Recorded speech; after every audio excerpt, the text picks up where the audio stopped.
Welcome to the Explainer. So picture this incredibly familiar summer scene. You've got a student staring blankly at an open laptop, a parent sighing in the doorway, the tension in the room is thick enough to cut with a knife, and absolutely nothing is getting done. Today, we're exploring a phenomenon called overcoming task paralysis and executive function fatigue. We're going to dig deep into the very real, very fascinating science behind why getting simple things done can suddenly feel completely impossible, and exactly how we can fix it. Now, if you've ever felt full awareness of what needs to happen, paired with a total inability to actually initiate action, I want you to know right off the bat, you are not alone. This pattern shows up all the time, especially when students are trying to navigate the transition between academic years. It is incredibly frustrating to know exactly what you should be doing, yet feel physically glued to your chair. So we're going to unpack exactly why you feel this way. Here's our roadmap for this explainer. First, we'll talk about the summer to-do pile. Second, we'll get task paralysis explained. Third, we'll dive into the decision fatigue science. Fourth, a quick guide for parents. And finally, number 5, your action plan. Section 1, the summer to-do pile. Let's set the scene here. It's early July, right? The initial relief and euphoria of summer break have totally worn off, and the reality of the season is really setting in. Your to-do lists start looking absolutely insurmountable. We're talking internship applications, summer coursework, fall semester paperwork, scheduling for jobs, and just a mountain of unanswered emails. Honestly, none of these tasks are super difficult on their own. Most of them are just basic administrative upkeep.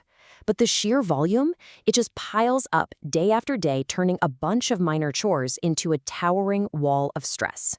And this creates a really predictable, frustrating loop at home. Parents see a student who looks constantly busy, always at their desk, always stressed, but without any visible progress to show for it.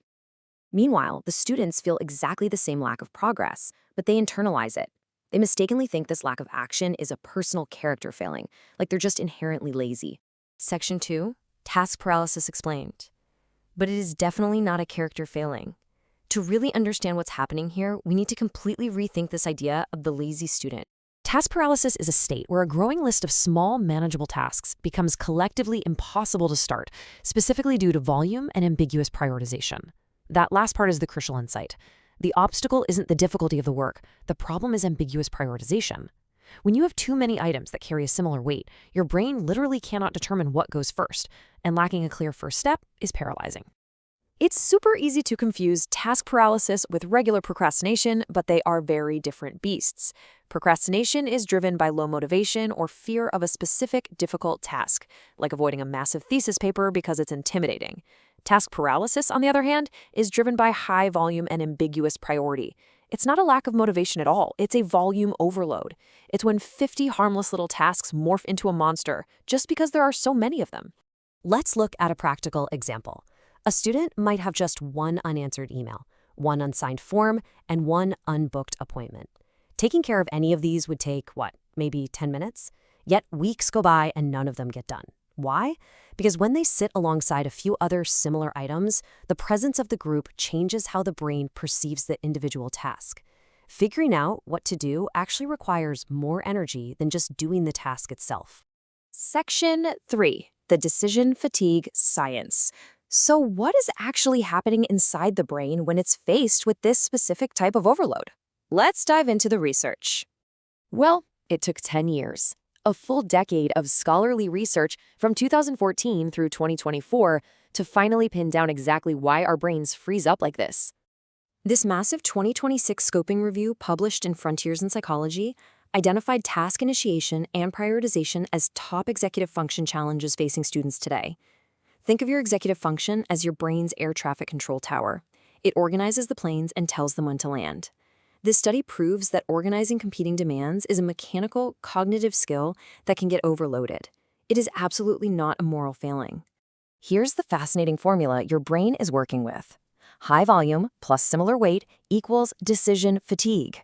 When you face a high volume of decisions carrying similar weight, your air traffic control tower gets exhausted trying to rank them. So, to protect itself from burning out its energy reserves, the brain just pulls the plug. It defaults to the absolute lowest effort option available, which, for a student facing a massive list, is avoidance, doing nothing at all. Section 4, a guide for parents. Parents, if you're tuning into this explainer, this next section is specifically for you to help reduce the friction in your household. The most important takeaway for you is this: the freeze is not apathy. What looks like a student who doesn't care or is just checking out is actually the exact opposite. Your student is acutely aware of everything they haven't done, and that crushing weight is exactly what drives the freeze. They care so much, and they're so overwhelmed by the volume of it that their system literally shuts down.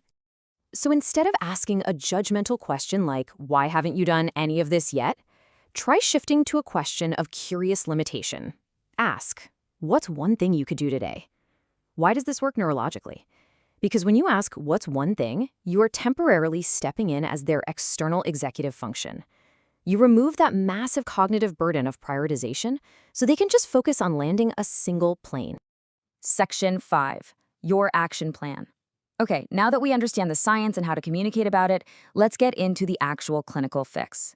We have to start with a highly counterintuitive truth. When you're overwhelmed, your very first instinct is probably to make a better, more detailed to-do list. Don't do this. Adding structure to an already overwhelming list just increases your cognitive load. You're giving a severely fatigued brain a heavier decision-making burden to process, which actually makes the paralysis much worse. Instead, the absolute most effective intervention is to remove the decision-making process entirely. Here are the 3 steps. First, pick one item arbitrarily. It genuinely doesn't matter which one. Throw a dart if you have to. Second, commit to it exclusively for a short, timed period, usually just a 10-minute window. And third, and this is absolutely vital, do not evaluate the rest of the list during that time. Ignoring the rest of the list artificially removes the volume variable, basically tricking your brain right out of its fatigue. Why does this simple 10-minute trick work so well? Because task paralysis compounds under stress. A list left untouched just keeps growing, which increases the exact dynamic that caused the freeze in the first place. But when you dive in for just 10 minutes, you execute an early, small intervention. It's incredibly effective because it shatters that cycle of avoidance before the stress has time to multiply. You prove to your brain that action is still possible. So, I'm going to leave you with this final thought. Look at your own untouched pile of tasks. Ignore the structure, ignore what's quote-unquote most important. Which single, arbitrary task can you choose to tackle for exactly 10 minutes the very moment this explainer ends? Don't overthink it. Just pick one, set a timer, and go. Thanks so much for joining me on this explainer, and good luck breaking the freeze.